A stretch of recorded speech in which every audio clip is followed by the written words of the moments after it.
Sementara itu, puluhan warga tergabung dalam aliansi santri dan rakyat Indonesia atau ASRI untuk Kabupaten Indramayu, Jawa Barat Sabtu siang kembali menggelar aksi demo di Pondok Pesantren Al Zaitun.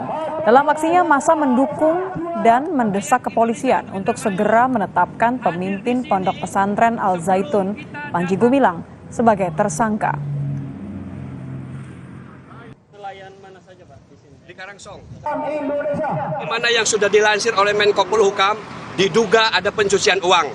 Oleh karena itu segera di samping penistaan agama, fatwa MUI dan rekomendasi, ingat rekomendasi daripada tim investigasi Gubernur Jawa Barat, itu di dalamnya ada MUI dan diduga kuat sudah jelas bahwa Panji Gumilang telah menista agama dan juga ada indikasi kuat terkait dugaan pencucian uang.